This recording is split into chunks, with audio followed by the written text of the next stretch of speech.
श्री सच्चिदानंद सद्गुरु साईनाथ महाराज की जय।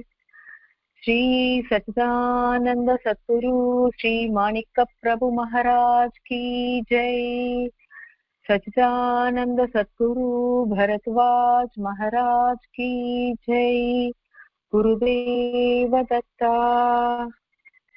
सद्गुरु श्री சாய்நாதர் அவர்களுடன் ஆசைகளுடன் சத்குரு ஆச்சாரியா எக்கிராலா பரத்வாஜ் மகாராஜ் பரத்வாஜ் மாஸ்டர் அவர்களின் நல்லாசைகளுடன் இந்த சத்சங்கத்தை ஆரம்பித்துள்ளோம்.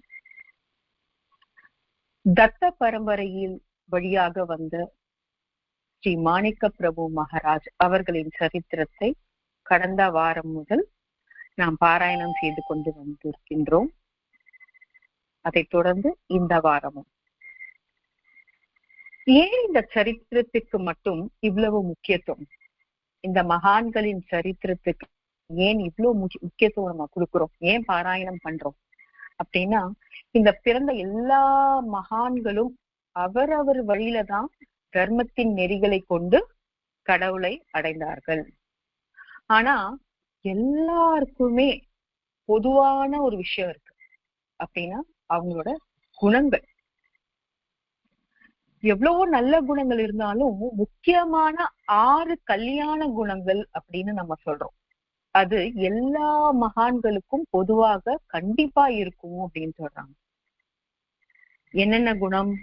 ஐஸ்வர்யம், தைரியம், புகழ், லக்ஷ்மி கடாட்சம், ஞானம், வைராகியம். இந்த 6 குணங்கள் எந்த மகான்களிடம் இருக்கின்றதோ, எவர் ஒருவர் கிட்ட இந்த 6 குணங்களும் இருக்கின்றதோ அவங்க கண்டிப்பாக ஒரு மகானாக வாழ்ந்திருப்பார்கள்.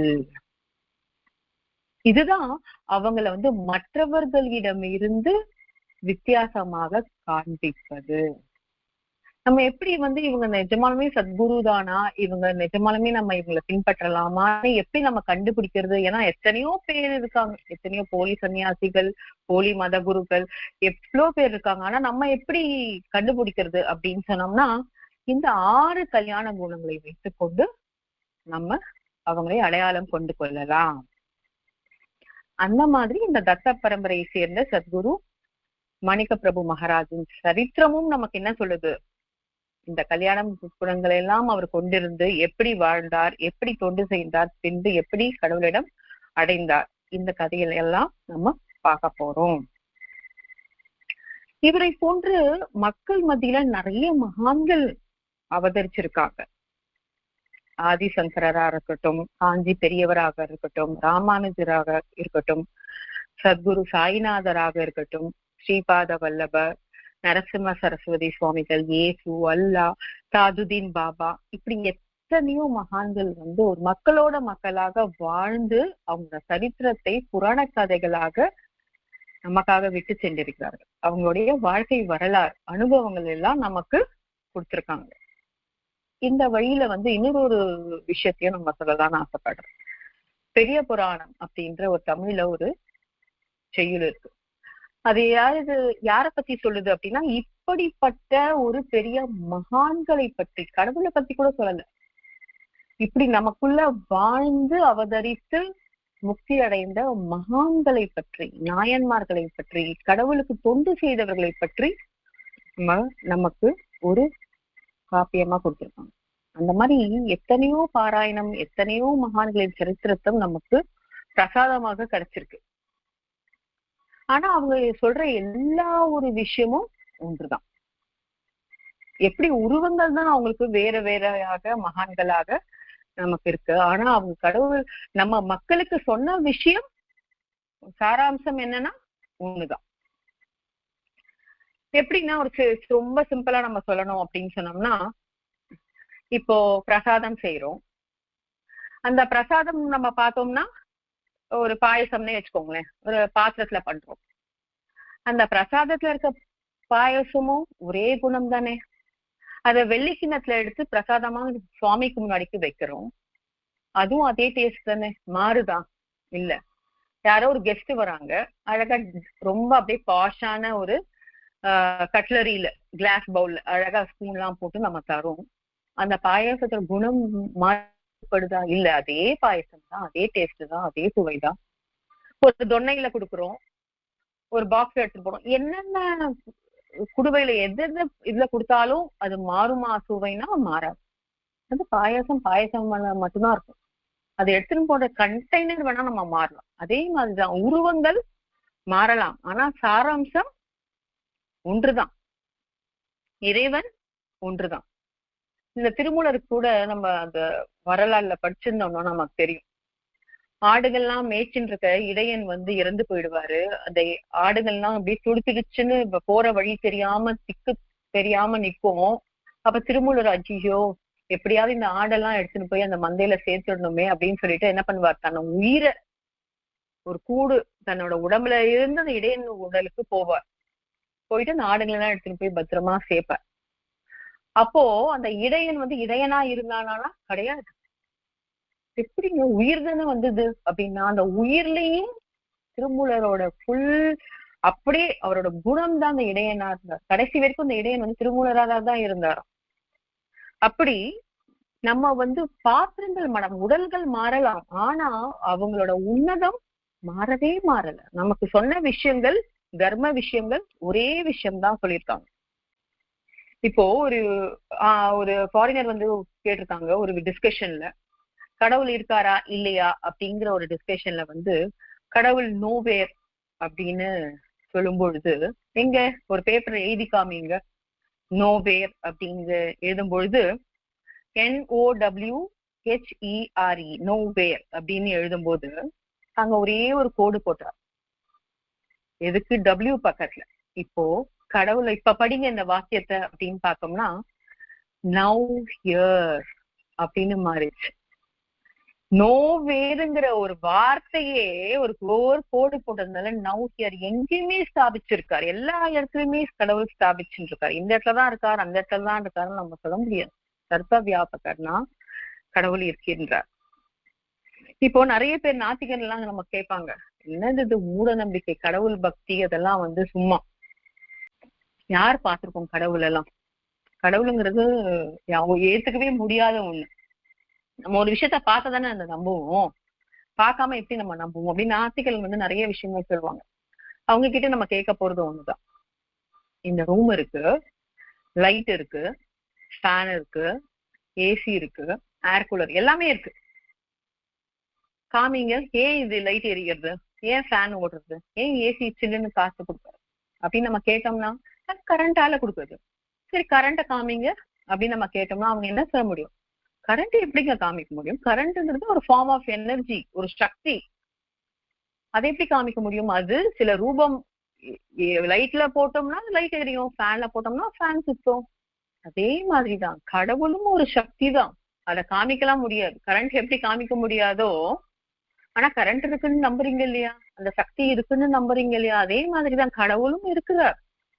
அவரை காமிக்க முடியலங்கிறதுக்காக வேண்டி ஒரு உருவமா நம்ம பார்க்க ஆரம்பிச்சிட்டோம். அதனால அவரை நம்ம இல்லைன்னு சொல்ல முடியாது.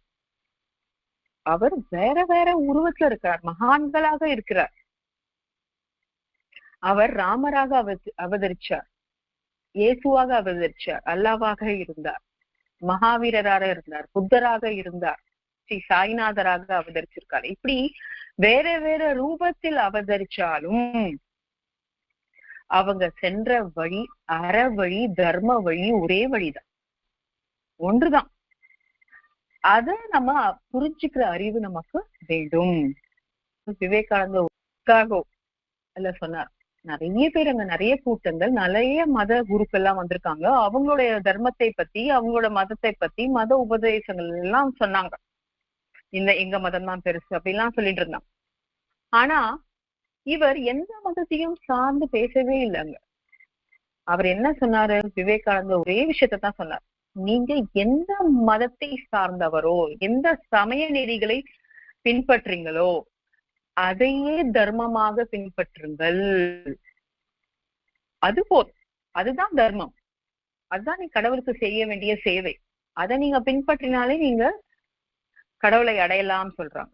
எல்லாமே ஒண்ணுதான், கடவுளை அடையிற வேற வேற பாதை தான், டெஸ்டினேஷன் கடவுள் தான். அப்படின்னு சொல்றாங்க. இதுதான் தர்மம்.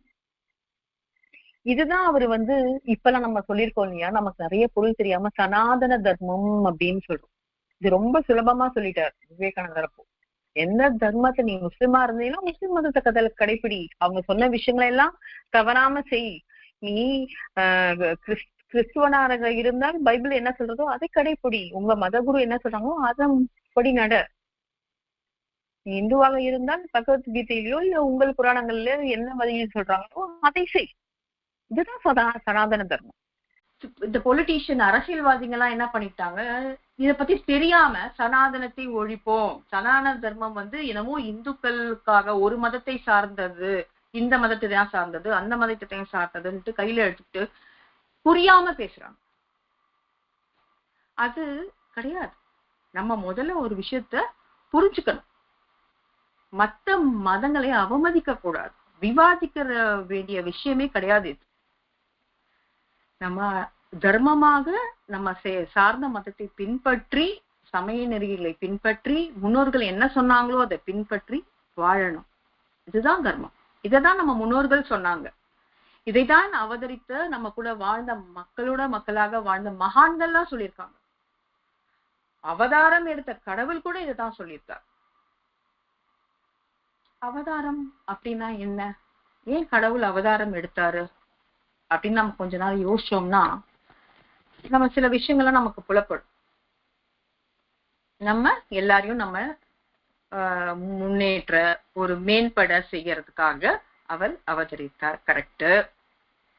எல்லா உயிர்களும் சமம்னு சொல்லியிருக்கார், அதுக்காக வந்திருக்கார். கரெக்ட்.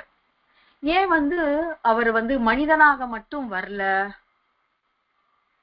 மச்ச அவதாரமாக வந்திருக்கார், கூர்மமாக வந்திருக்கிறார், வராகமாக வந்திருக்கிறார், சிங்க ரூபம் நரசிம்மனாக வந்திருக்கிறார், இத்தனை ரூபம் விலங்கு ரூபம் எல்லாம் எடுத்து வந்திருக்காரு.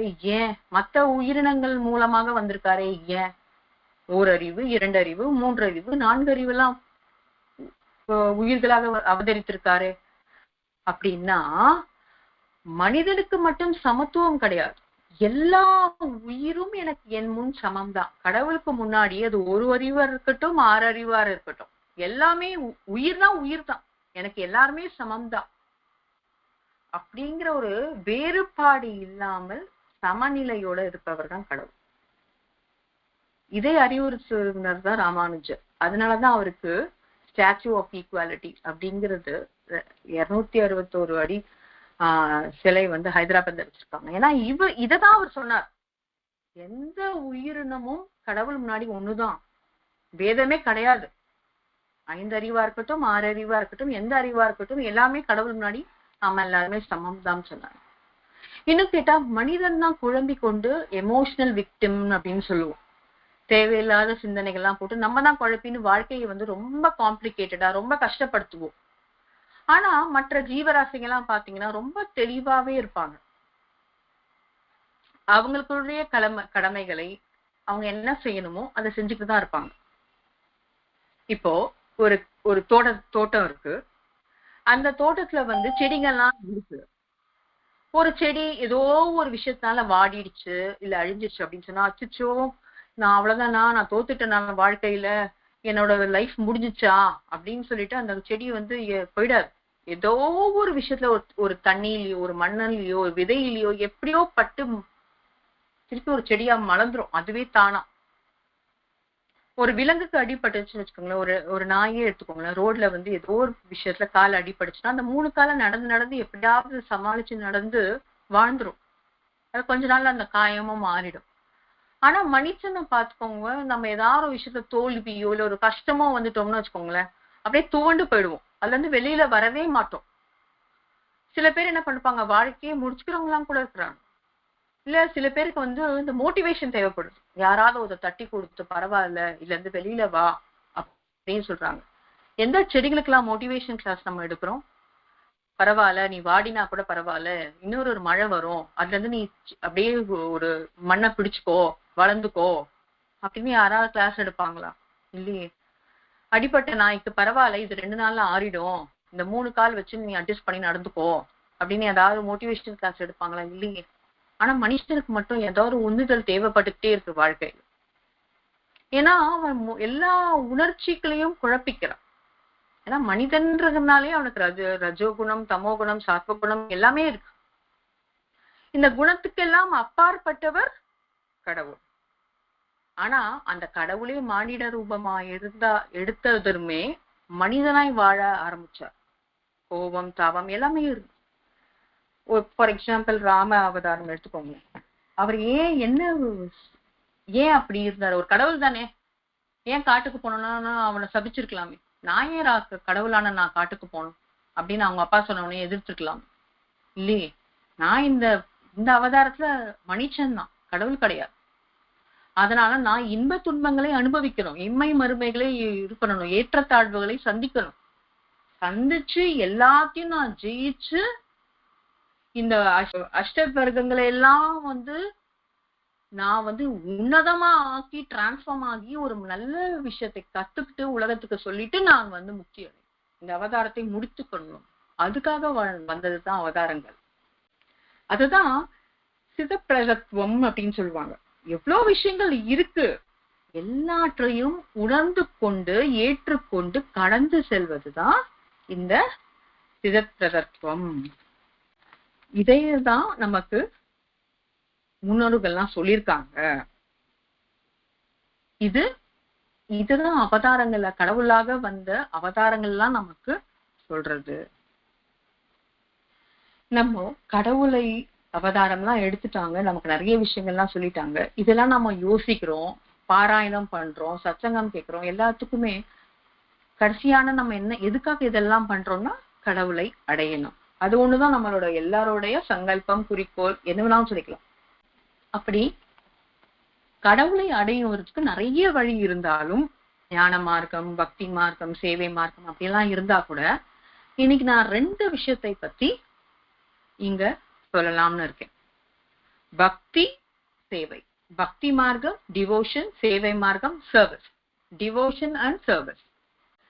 பக்தி மார்க்கம் நம்ம நிறைய விஷயம், பக்தினா நம்ம நிறைய பேர் என்னையும் சேர்த்து நான் சொல்றேன், நமக்கு பக்தினா முழுமையாக என்னன்னே தெரியாம அதை நம்ம யோசிக்கிறோம், செயல்படுத்திக்கிறோம். பக்தினா என்ன, ஆன்மீகம்னா என்ன, ஒரு அபிஷேகம் பண்றதா, ஆராதனை பண்றதா.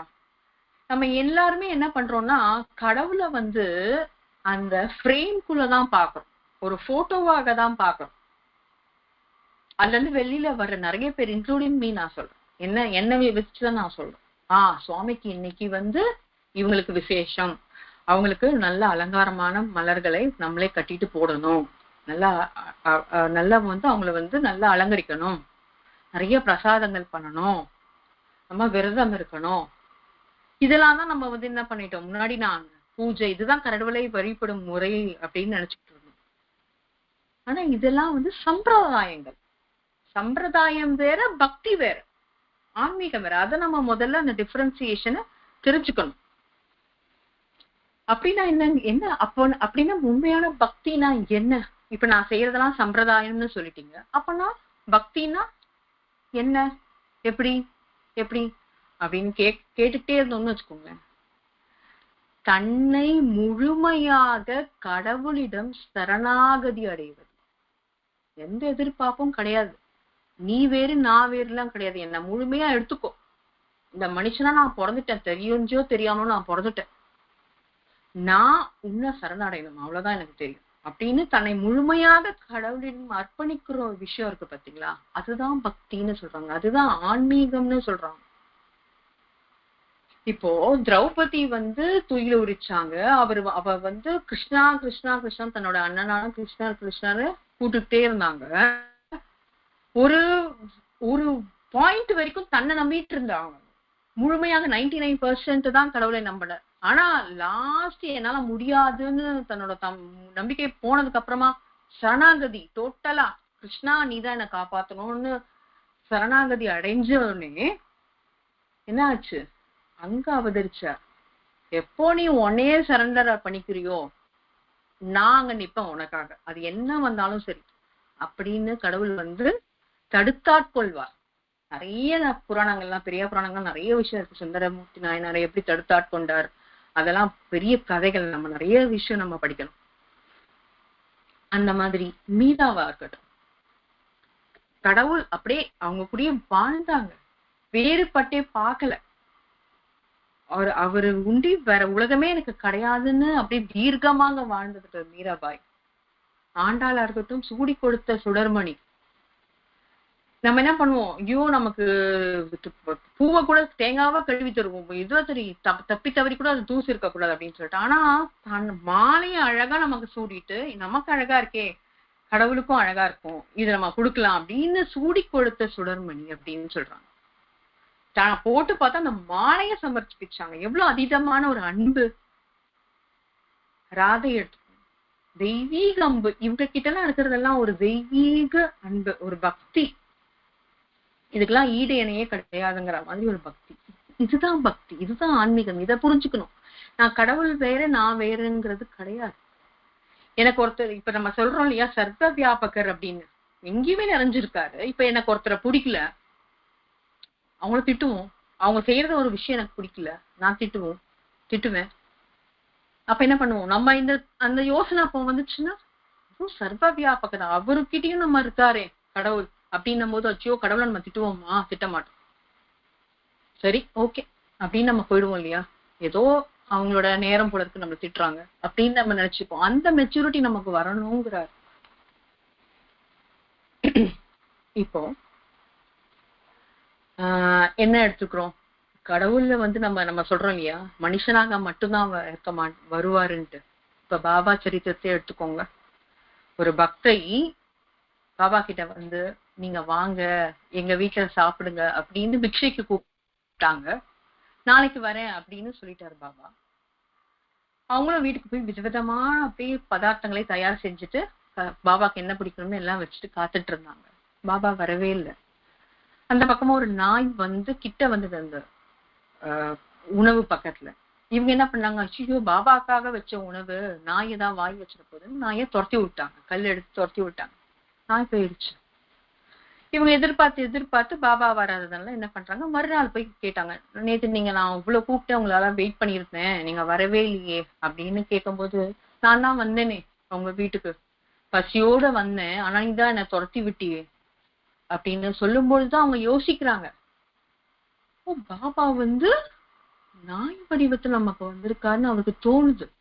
அப்போ நம்ம கடவுளை மனுஷன் இந்த ரூபமா தான் வருவாங்க அப்படின்னு நம்ம ஒரு ப்ரீ கால்குலேஷன் வச்சிருக்கோம். அதனாலதான் நமக்கு அதை உணர முடியல. இப்போ சர்வ வியாபகம் நம்ம சொல்லும் பொழுது எந்த உருவமும் பாபா தானே. ஒரு பக்தனுக்கு புளிப்பு ஆகாது, தயிர் சாப்பிடாது அப்படின்னு சொல்லும் பொழுது, அவன் திருடுத்தனமா பாபாவை ஏமாத்தி சாப்பிட்டுட்டே இருக்கும் பொழுது ஒரு வாட்டியும் அவன் வீட்டுக்கு மத்தியான நேரத்துல போயிட்டு பூனை வடிவமாக அந்த தயிரை தட்டி விட்டுட்டே இருந்தாரு. ஒரு நாளைக்கு என்ன பண்ணாரு, அந்த பூனை தான் வருது அப்படின்னு கண்டுபிடிச்சு அவரு பூனைய கொம்பு எடுத்து அடிச்சுட்டாரு. ஆரத்தி மத்தியான ஆரத்திக்காக மசூதிக்கு போகும்போது எல்லாம் முன்னாடியும் பாபா சொல்றார், நம்ம கூட்டத்துக்குள்ளேயே ஒரு முட்டாள ஒருத்தர் இருக்காரு, அவனுக்கே ஆகாது புளிப்புங்கிறதுனால நான் தயிர் சாப்பிடக்கூடாதுன்னு சொன்னேன், ஆனா எனக்கு தெரியாம திருட்டுத்தனமா சாப்பிட்டா அதை தட்டி விட்ட எண்ணெய் இன்னைக்கு அடிச்சுட்டான் அப்படின்னு சொல்லிட்டு அந்த கப்னியை விலக்கி காண்பிச்சதுக்கு அப்புறமா தான் அவருக்கு தோணுது, உச்சிக்கும் நம்ம பூனையை அடிச்சது பாபா கிட்ட தெரியுது அப்படின்னு. அப்பதான் எந்த வடிவிலும் எந்த உயிரிலும் நான் இருக்கேன், எங்க பார்த்தாலும் நான் இருக்கேன் அப்படின்னு தோணும் போது தப்பு செய்ய முடியுமா நம்மளால? கண்டிப்பா முடியாது.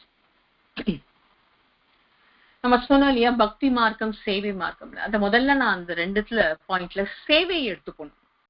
சேவை மார்க்கம், சர்வீஸ் மூலமா, சேவை மூலமா கடவுளை அடைந்தவர்கள் ரெண்டு பேர் பக்தி மார்க்கமா அடைந்தவர், சேவை மார்க்கமா அடைந்த ரெண்டு பேரோட வரலாறு சும்மா கொஞ்சம் நம்ம ஷார்ட்டா இன்னைக்கு பார்ப்போம் பெரிய புராணத்துல இருந்து.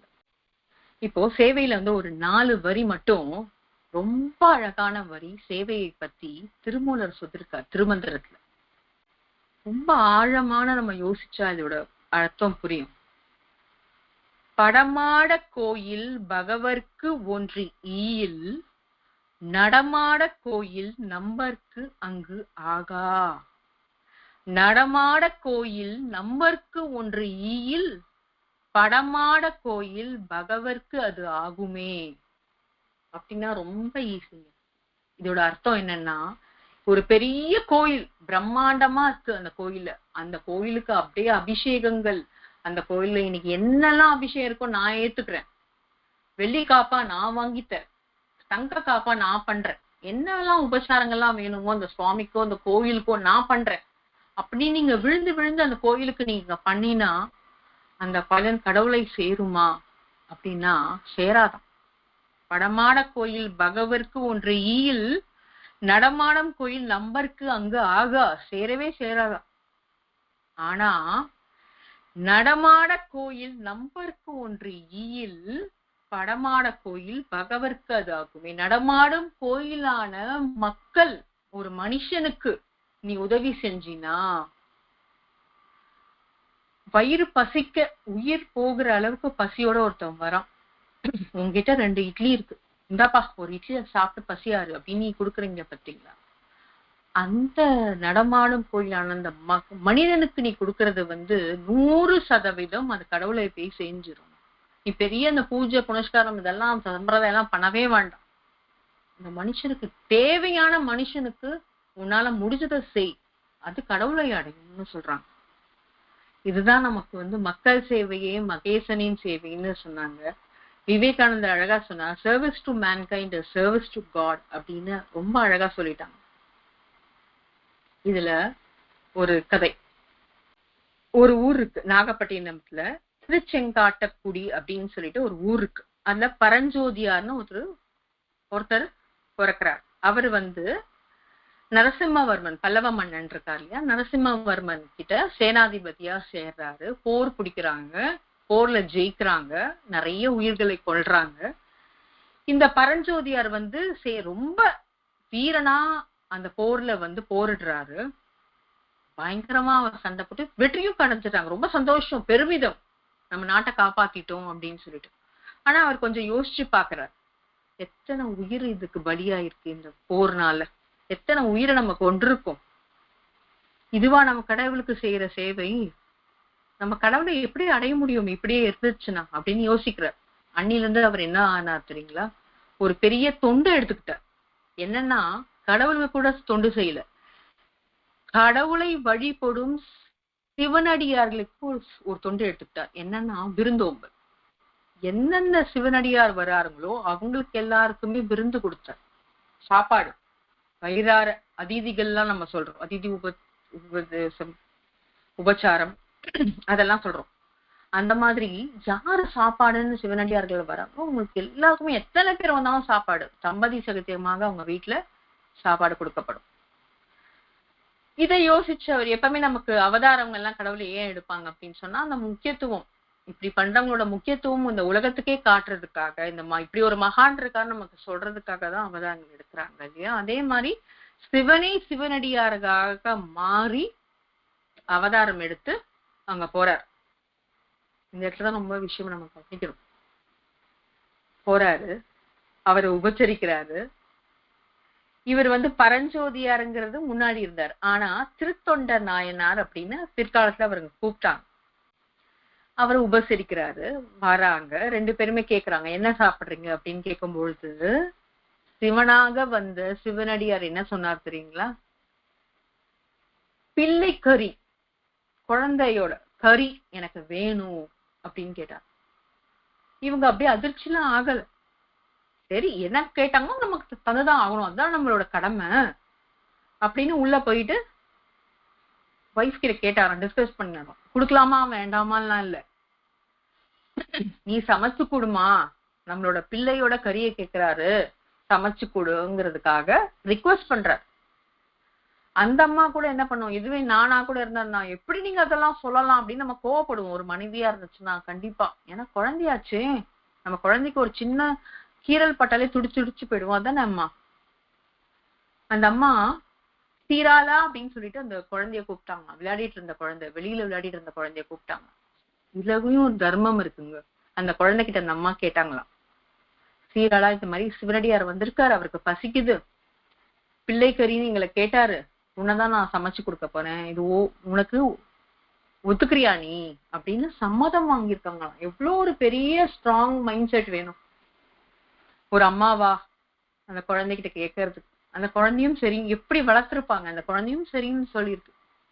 உடனே அவர் என்ன பண்ணாரு, இந்த திருத்தொண்டர் நாயனார், பரஞ்சோதியார் என்ற திருத்தொண்டர் நாயனார் என்ன பண்ணாரு, பிள்ளைக்கறி வெட்டு அந்த அம்மா சமைச்சு சிவனடியாருக்கு கொடுத்துருக்காங்க. அவர் சாப்பிடுறதுக்கு முன்னாடி கேட்டாரு, எங்க உங்க பையன் இருக்கான்னு சொன்னீங்க, கூப்பிடுங்க அப்படின்னு கேட்டாங்க. இவங்க 2 பேரும் முடிக்கிறாங்க. இப்ப பையன் இல்லையே அப்படின்னு கேட்டாங்க. கூப்பிடுங்க வருமா அப்படின்னே, சீராலான் அப்படின்னு சொல்லிட்டு இவங்க 2 பேரும் கூப்பிடுறாங்க. வெளியில விளையாடிட்டு இருக்க பையன் ஓடோடி வந்தானா. என்ன அம்மா அப்பா அப்படின்னு சொல்லிட்டு அவங்களுக்கு என்னமே புரியல. இதுதாங்க பக்தி. கடவுளே நம்ம கிட்ட வந்து கேட்டுட்டாரு ஒருத்தர், நம்ம ஒரு தொண்டு செஞ்சுட்டு இருக்கோம், என்ன டெடிகேஷன் தான் இதுதானே, வேற பேர் என்ன சொல்ல முடியும் நம்மளுக்கு. அவர்கிட்ட உனக்கு கேட்டுட்டோம், அவர் உனக்கு கேட்டுட்டாரு, யோசனை கிடையாது, மறு யோசனையே கிடையாது, நம்ம கொடுத்துடணும் அவருக்கு. இதுதான் சேவை. ஆனா நம்மளாம என்ன எடுத்துக்கிட்டோம்னா நமக்கு எல்லாம் அவ்வளவு டெடிகேஷன் இருக்கா, டிவோஷன் இருக்கா அப்படிலாம் சொன்னோம்னா நம்மலாம் ஒரு தூசி அளவு கூட என்ன நம்ம காமிச்சுக்க முடியாது. ஏன்னா அவ்வளவு அதீத பக்தி. இதெல்லாம் நம்ம எப்ப கத்துக்க போறோம், இதெல்லாம் நம்ம எப்ப ஃபாலோ பண்ண போறோம், இதெல்லாம் நம்ம வாழ்க்கையில எங்கேயாவது எப்பயாவது அப்ளை பண்ண முடியுமா அப்படின்னா ஒரு பெரிய கேள்வி கொடுக்கும். இதெல்லாம் இந்த பக்தி கூட அவங்க என்ன சொல்றாங்களாம், இதெல்லாம் கூட கம்மிதானா. இவ்வளோ ஒரு பிள்ளைக்கறி கேட்டிருக்காங்க, அத கூட அவங்க ரொம்ப அழகா கொடுத்துட்டாங்க. மனசு வந்து அந்த குழந்தைய இது பண்ணி செழிச்சு கொடுத்துட்டாங்க. இது பக்தியோட ஒரு பெரிய லெவல். இது கூட கொஞ்சம் கம்மிதான் அப்படின்னு சொல்றாங்க. இதை விட ஒரு பக்தி இருக்கு. இப்ப நம்ம சேவை மூலமா பார்த்தோம் இல்லையா. 2வது நம்ம ஒரு விஷயம், பக்தி நெறியில் கடவுளை அடைந்தவர் அப்படின்னு மாணிக்க வாசகர் சொல்றார். இதெல்லாம் கம்மிதான், இந்த ஆள் மாதிரிலாம் நமக்கு பக்தி யாருக்குமே இருக்க முடியாதுப்பா அப்படின்னு கேக்குறாரு. யாரு சொல்றா? நிறைய பேர் சொன்னாங்க. முக்கியமா மாணிக்க வாசகர் சொல்லியிருக்கார், சுந்தரமூர்த்தி நாயனார் சொல்லியிருக்கார், ஆதிசங்கரர் சொல்லியிருக்கார். இந்த ஆள் மாதிரி ஒரு முரட்டு பக்தி நான் உலகத்திலே நான் பார்த்ததில்லை அப்படின்னு சொல்றேன். அப்படி யாரு அந்த பக்தி? யாரு அப்படின்னு பார்த்தோம்னா, உடுப்பூர்னு ஒரு ஊர் இருக்கு. அதுல நாகன் தவதத்தையர் அப்படின்னு ஒரு கணவன் மனைவிக்கு பிறந்தவர் திண்ணப்பன். அந்த திண்ணப்பன் வந்து ஒரு வேடன், வேட பரம்பரையை சேர்ந்தவன் வேடன். அவனோட தொழிலே என்ன பண்றது, வேட்டையாடுறதுதான். எப்பவுமே அவங்க ஃப்ரெண்ட்ஸோட சேர்ந்து வேட்டைக்கு வேட்டைக்கு அன்னைக்கும் போயிருக்காங்க. ஒரு பெரிய பன்றியை வந்து வேட்டையாடி இருக்காங்க.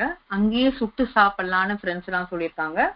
இந்த வேடனும் திண்ணப்பன் என்ற வேடனும் சாப்பிடலாம், ஆனா தண்ணி வேணுமே அப்படின்னு சொல்லும் போது, இதோ பின்னாடிதான் இருக்கே காலத்தி மலை, அதுக்கு அந்த பக்கமா போனோம்னா பொன்முகிலின்னு ஒரு ஆறு இருக்கு, அங்க போயிடலாம், அங்க போய் நம்ம சுட்டு சாப்பிடலாம், தண்ணியும் இருக்கும், நம்ம அழகா சூப்பரா நமக்கு நல்ல பன்றி அமைஞ்சிருக்கு, பெரிய பன்றி இன்னைக்கு வேட்டையாடி இருக்கோம், சாப்பிடலான்னு முடிவெடுத்தாங்க. அந்த காலத்தி மலையை ஏறுறாங்க.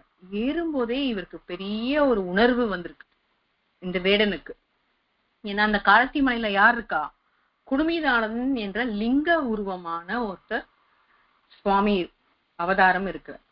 ஈஸ்வரன் வந்து எப்படி சர்வ வியாபகன், அப்படியே பிரம்மாவும் விஷ்ணுவும் என்ன பண்ணாங்க, ஆதி அந்தமும் தேடினாங்க இல்லையா, அவ்வளோ பெரிய சிவன் வந்து தன்னை குறுகின லிங்க ரூபமாக உலகத்துல எல்லாருக்கும் காட்சி அளிக்கிறார். அந்த இடத்துல யாரா இருக்காரு அப்படின்னா குடுமிநாதனாக காட்சி அளிக்கிறார். அந்த லிங்க உருவத்தில் காலத்தி மலையில இருக்கிறார். இவர் ஏறும்பொழுது இந்த வேடனுக்கு மையெல்லாம் சிரித்துச்சான். ஏன்னோ ஒரு புதுவான உணர்வு இருக்கே அப்படின்னு அங்க போய் பாக்குறாரு. அங்க அவ்வளோ பூஜை பண்ணி, அங்க பிரம்மாண்டமா அந்த ஒரு பூஜையெல்லாம் பண்ணி பூவெல்லாம் கொடுத்து பிரசாதம் எல்லாம் வச்சிருக்காங்க. யார் இதெல்லாம் பண்றது அப்படின்னு பாக்குறாரு. அங்க சிவகோச்சரி யாருன்னு சொல்லிட்டு ஒரு பூஜாரி வந்து இதெல்லாம் பண்ணியிருக்காரு. இவர் எல்லாத்தையும் பாக்குறாரு. ஆஹா, இப்படிதான் கும்பிடணுமா லிங்கம், நம்ம இது வரைக்கும் நமக்கு தெரியவே தெரியாதே, இது புது அனுபவமா இருக்கே, இப்படி நம்ம கும்பிடலாம்னு சொல்லிட்டு அவருக்கு என்ன பண்றாரு, எல்லாத்தையும் வெயிட் பண்ணி பாத்துக்கிறார். நைட் எல்லாம் சிவன் கூட இருக்கார். காலையில என்ன பண்ணிடுறாரு, போய் வேட்டைக்கு போயிடுறாரு. அதுக்குள்ளயும் இந்த சிவகோச்சரியார் என்ன பண்றாரு, வந்து திருப்பி அபிஷேகம் ஆராதனை எல்லாம் பண்ணி அலங்காரம் எல்லாம் செஞ்சுட்டு போறாரு. இவர் என்ன பண்றாரு, வேட்டையாடி பன்றிய கொண்டு வர்றார். கொண்டு வந்து என்ன பண்றாரு, அந்த பண்டிகை சுட்டு இப்போ நம்ம பூஜை பண்ணுவோம் நம்ம ஸ்டைல்ல அப்படின்னு சொல்லிட்டு என்ன பண்றாரு, அபிஷேகம் பண்றாரு, பூ வைக்கிறார், இந்த பன்றிய கொடுக்கிறார். பிரசாதமாக சுட்டு லிங்கத்துக்கிட்ட கொடுக்குறாரு. இததான் ஏன் ஆதிசங்கரர் இதுதான் பக்திடா அப்படின்னு சொன்னாரு அப்படின்னு சொன்னோம்னா, அவரோட சிவானந்த லஹரியில 63வது ஸ்லோகத்துல சொல்லியிருக்கார். மார்கா வர்த்தித பாதுகா அப்படின்னு அந்த ஸ்லோகம் தொடங்கும். அந்த ஸ்லோகத்துல நிறைய விஷயங்கள் இருக்காது, இன்னைக்கு ஃபுல்லாவே சொல்லலாம் அந்த ஸ்லோகத்தோட அர்த்தத்தை. ஆனா 3 வார்த்தை மட்டும் அவரோட பக்திக்கு எடுத்து இந்த இடத்த நான் சொல்றேன். திவ்யாபிஷேகயத்தே அப்படின்னு சொல்றார் அபிஷேகத்தை பத்தி. நவயோ பஹாராயத்தே அப்படிங்கிறாரு பிரசாதம், அவர் கொடுக்குற பிரசாதத்தை பத்தி. பக்தபதாம் சயத்தே அப்படிங்கிறார் அந்த அதீத பக்திய சொல்றார். இந்த 3 வார்த்தையில அந்த வேரனோட பக்திய ஆதிசங்கரர் நமக்கு சொல்றார். எப்படின்னா அவன் எப்படி எடுத்துட்டு போறான் அபிஷேகத்துக்கு? அவனுக்கு அந்த காட்டுல எதுவுமே கிடையாது, குடமோ பாத்திரமோ எதுவுமே கிடையாது. அந்த முகலி ஆற்றுல போயிட்டு இந்த தண்ணிய வாயில எடுத்துப்பான். அப்புறம் அந்த பூக்கள்லாம் இருக்குல்ல, எங்க சொருகுவான்? தன்னோட தலையில எல்லா பூவும் சொருகிப்பான். அதுவும் அந்த பன்றிய சுட்டுட்டு வாயில போட்டு சாப்பிட்டு பாப்பான். உப்பு இருக்கு, நல்லா இருக்கா, டேஸ்டா இருக்கா அப்படின்னு. டேஸ்டா இருக்க பாகத்தை மட்டும்தான் கடவுளுக்கு கொடுப்பாங்க, மீதி எல்லாம் விட்டுருவாங்க. அப்ப எச்சில் பட்டு பார்த்து யோசிச்சு ஓகே இது நல்லா இருக்கு, இது நல்லா இருக்கு, இது நல்லா இருக்குன்னு கொடுப்பாங்க. அதுதான் அபிஷேகம், திவ்யாபிஷேகம் அப்படிங்கிறாரு. என்னது வாயில தண்ணி எடுத்து அபிஷேகம் பண்ணதுதான் அவ்வளோ உணர்த்து ஒரு பக்தி.